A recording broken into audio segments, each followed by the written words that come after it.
हाय, hello, नमस्कार. मी सेजल आणि स्वागत करते तुमचं आपल्या आजच्या व्हिडिओमध्ये.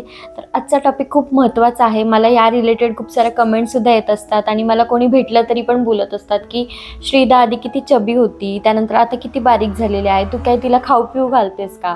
तर हे ऐकून कुठल्याही आईला वाईट वाटणार असं मलाही वाटायचं. आणि खूप साऱ्या मॉम्सच्या मला कमेंटसुद्धा असतात की माझं बाळ व्यवस्थित माइलस्टोन वगैरे सगळं अचीव करतं आहे, पण ते खूप बारीक आहे, तर काय करावं? वजन वाढवण्यासाठी काय करावं? तर ह्या सगळ्या कन्सेप्ट मी तुम्हाला सांगणार आहे.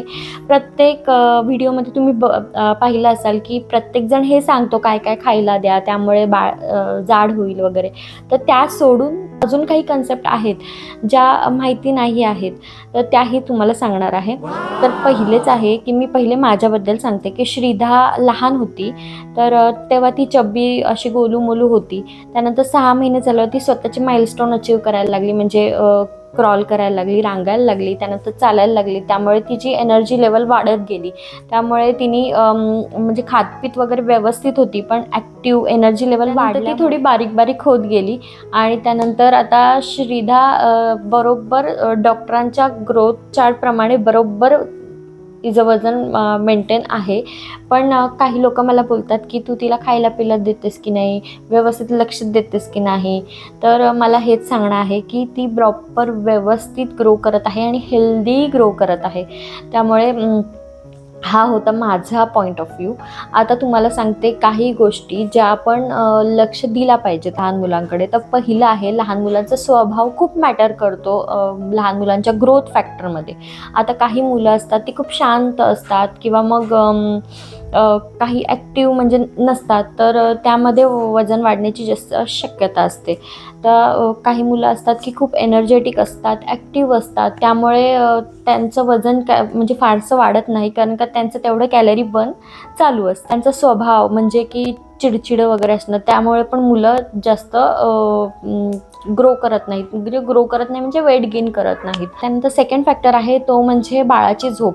बाळाची झोप खूप इम्पॉर्टंट आहे. जेवढं बाळ जास्त झोपतं तेवढं ते छानपैकी वेट गेन करतं. आता श्रीदाचं सांगते मी. श्रीदा फक्त सकाळी झोपते. सकाळी म्हणजे ती सकाळी उठते, त्यानंतर मग 11-12च्या दरम्यान एक झोप काढते, ते पण 1 ते 1.5 तासाची, त्यावरती नाही. आणि डायरेक्ट मग रात्री झोपते. रात्री ती पूर्ण छानपैकी गाढपैकी झोपते. तर तेवढी झोप आय थिंक तिला सफिशियंट आहे. त्यामुळे ती छान ग्रो करत आहे, वेट गेन करत आहे. त्यानंतर थर्ड आहे ते म्हणजे कंपॅरिझन करायचं नाही. आपल्या मुलांमध्ये आणि बाकीच्या मुलांमध्ये कधीच कंपॅरिझन करत नाही. प्रत्येक बाळ वेगवेगळं असतं, प्रत्येक बाळ काही सारखं नसतं. काही बाळं असतात ती चबी नॅचरली चबी असतात. त्यानंतर काही बाळं असतात ती स्लिम असतात पण ॲक्टिव्ह आणि एनर्जेटिक असतात. त्यामुळे कंपॅरिझन अजिबात करायचं नाही. त्यामुळे मुलांनासुद्धा थोडाफार त्यामध्ये डिप्रेस होण्याचे चान्सेस असतात. त्यानंतर फोर्थ आहे ते म्हणजे आपण प्रत्येक आई करत असतं, ते म्हणजे फोर्स फिडिंग.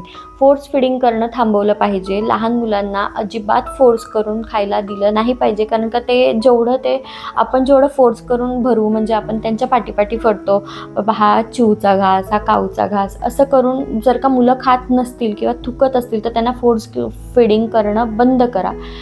मुलांना स्वतःहून खायला द्या किंवा मग लहान मुलांना स्वतःहून प्लेट द्या छोटीशी. त्यामुळे ते थोडंफार हँड माउथ कॉर्डिनेशन असतं ते खूप छान होतं. त्यानंतर आपण जे लहान मुलांना जे आवडत असेल, आता श्रीदाला आईस्क्रीम आवडतं, तिला मी नाही म्हणत. कधीतरी आम्ही बाहेर वगैरे गेलो तर तिला खायला देतो. आणि मी डॉक्टर आहे म्हणून मी असं सांगत नाही की शुगर कम्प्लिटली बंद करा. श्रीदाला जर का आईस्क्रीम पाहिजे असेल तर मी तिला आईस्क्रीमसुद्धा खायला देते, कारण का लहान मुलांना असं नको वाटायला की आपण काही एखादी गोष्ट मागतोय, खायला मागतोय आणि हे देत नाही आहेत किंवा आपल्याला हेच खायला देतात, असं नको वाटायला. त्यामुळे त्यांना जे आवडत असेल तेही त्यांना द्या, पण कधीतरी क्वचित प्रमाणामध्ये, किंवा तुम्ही एखादी गोष्ट त्यांना घरी बनवून सुद्धा देऊ. त्यानंतर फिफ्थ आहे ते म्हणजे न्यूट्रिशियस फूड. आता हे मी तुम्हाला सांगितलं की जंक फूड तर द्या, म्हणजे जंक फूड देऊ नका, पण त्यांना जे आवडत असेल ते कधीतरी खायला द्या त्यांना. पण फिफ्थ आहे ते म्हणजे न्यूट्रिशियस फूड. हे त्यांच्या रोजच्या अन्नामध्ये त्यांना इन्क्लूड केलंच पाहिजे. आता त्यामध्ये व्हेजिटेबल्स असतील, फ्रूट्स असतील, तूप असेल, तूप तर खूप छान प्रकारे ॲक्ट करतं वेट गेनवरती. एका तुपाच्या चमच्यामध्ये 9 कॅलरीज असतात जवळजवळ, ज्या कार्बोहायड्रेट्स आणि प्रोटीन्स मिळून पण तेवढ्या होत नाहीत जेवढ्या छान कॅलरी असतात त्यामध्ये. तर तूप द्या, दही द्या त्यांना. फ्रूट्सच्या ऐवजी तुम्ही मिल्कशेक वगैरे करून देऊ शकता. त्यानंतर पराठा असेल, पराठा म्हणजे कसं, एखादी भाजी एखाद्या बाळाला नाही आवडत तर तुम्ही ते नुसतं चपाती देण्यापेक्षा त्यामध्ये पराठा टाईप करून द्या.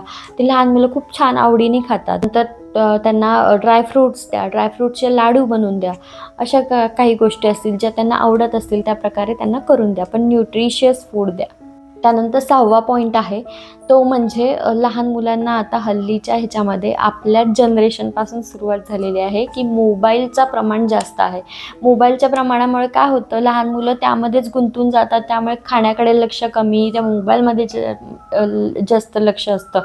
तर ते थोडंसं कमी करा, हळूहळू का होईना पण कमी करा. 6वा पॉईंट कमी करण्यासाठी मुलांना 7वा पॉईंट इम्पॉर्टंट आहे देणं. ते म्हणजे मुलांना बाहेर फिरायला न्या खाली. लहान मुलं जेवढी बाहेर फिरतील, जेवढी ॲक्टिव्ह राहतील, जेवढी बाहेर आउटडोर गेम्स खेळतील तेवढं त्यांना जास्त भूक लागते, जास्त स्लीपसुद्धा चांगली इम्प्रूव्ह होते त्यांची. त्यामुळे वेट गेन करण्यात मदत होते. त्यामुळे त्यांना रोज संध्याकाळी का होईना थोडंफार खाली खेळायला न्या. त्यानंतर 8वा पॉईंट आहे ते म्हणजे बाळाचे प्रत्येक वयानुसार प्रत्येक वेगवेगळे माइलस्टोन्स असतात, ते त्यांचे अचीव होत आहेत की नाही हे ट्राय करा. आणि होत नसतील तर तुम्ही ट्राय करा. असं नाही आहे की बाबा माइलस्टोन या वयामध्येच तो अचीव केला पाहिजे, असंही काही नाही आहे. तुम्ही त्याला थोडंफार मदत करायला पाहिजे ते माइलस्टोन अचीव करण्यासाठी. आता समजा बाळ बसत नसेल तर तुम्ही थोडाफार त्याला बसवायला पाहिजे, तुम्ही तो प्रयत्न करायला पाहिजे, तेव्हा ते थोडेफार प्रयत्न करतात. तर अशा प्रकारे तुम्ही त्यांचे माइलस्टोन अचीव करून घ्यायला पाहिजेत. त्यानंतर हे सगळे पॉईंट लक्षात घेऊन मला हे कळलं की श्रीधा काही अनहेल्दी नाही आहे, ती परफेक्टली हेल्दी आहे. तर तुम्ही पण कोणाशी कंपॅरिझन करू नका आणि बाळ बारीक आहे म्हणून याचं प्रेशर घेऊ नका किंवा टेन्शन घेऊ नका. प्रत्येक बाळ हे वेगवेगळं असतं आणि परफेक्ट बेबी असं काही नसतं. हॅप्पी आणि हेल्दी बेबी हेच सर्वात इम्पॉर्टंट आहे.